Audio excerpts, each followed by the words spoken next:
Você está pensando em viajar e está com aquela preocupação se o dólar vai subir, se ele vai descer? Vem comigo que no vídeo de hoje esse medo acaba.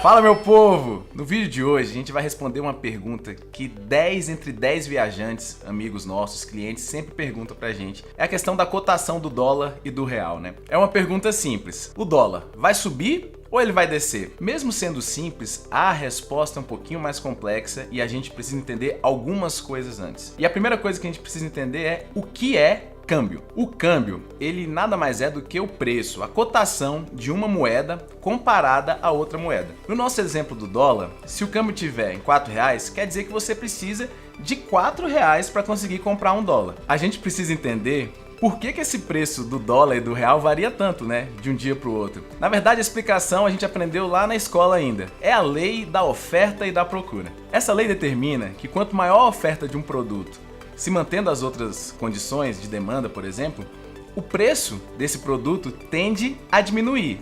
É um exemplo bem fácil da gente pegar. Um exemplo prático dessa lei é o caso do morango, que em janeiro custa muito mais caro do que em agosto e setembro. Isso acontece porque em janeiro a gente não tem uma grande oferta de morango, porque não é época de morango, então o preço sobe. Lá em agosto e setembro, qualquer lugar que você vai tem caixas e caixas de morango. Aí o preço do morango desce. O mesmo acontece com o dólar. Quanto maior a quantidade de dólar disponível na economia brasileira, menor será seu preço comparado ao real. Beleza, mas por que essa quantidade de dólar na economia brasileira aumenta ou diminui? Agora eu vou te contar um segredo. Quem é responsável por essa quantidade de dólar na economia é o investidor estrangeiro. Se a economia brasileira tiver atraente para investidores estrangeiros, eles vão pegar os seus dólares e investir no Brasil. Nesse caso, a quantidade de dólar na nossa economia aumenta e o seu preço comparado ao real diminui. Se a economia do Brasil deixa de ficar atraente, esses investidores pegam o seu dinheiro e levam para outro lugar. Essa questão de um país ser atraente ou não para o investidor estrangeiro tem muito a ver com a saúde financeira da sua economia.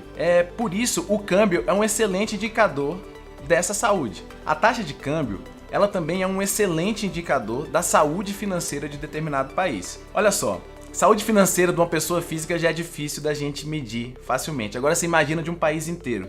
A gente tem que levar em conta taxa de juros, inflação, emprego, facilidade para você contratar ou demitir um funcionário, leis trabalhistas, ordenamento jurídico. É muita coisa que você tem que levar em conta. E quando a gente está falando de câmbio, nós não estamos falando somente desses indicadores de um país apenas. Estamos falando dos dois países. No nosso exemplo do dólar, a gente está falando de todos esses indicadores e mais outros do Brasil e dos Estados Unidos. Não é simples, né? Vamos lá, vou pegar só um desses indicadores, tá? Taxa de juros. Vamos supor que a taxa de juros no Brasil aumentou um pouquinho de um mês para o outro. Isso, se tudo continuar do mesmo jeito, faz com que os investidores estrangeiros sejam atraídos para cá.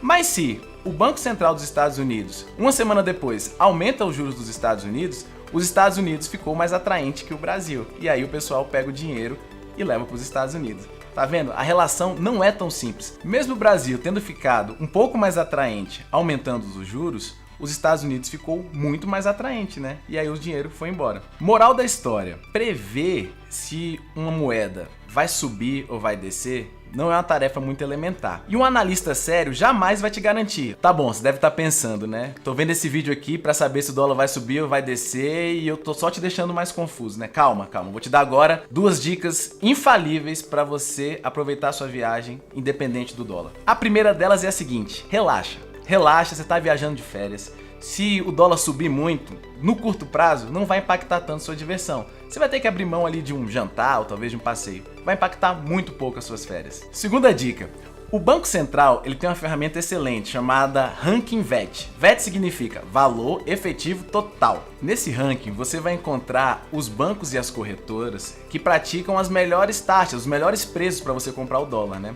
A gente colocou o link aqui embaixo e você é só clicar lá e ser feliz. E se você quiser outras dicas financeiras para sua viagem, a gente fez um vídeo inteiro falando só sobre isso. Só você clicar aqui e aproveitar. Vamos agora para a nossa pergunta do dia. Como minimizar o risco investindo em ações? Duas atitudes fundamentais. A primeira delas é estude. Estude muito sobre ações, sobre o mercado acionário. Segundo, diversifique suas aplicações. Assim você vai diminuir bastante o seu risco.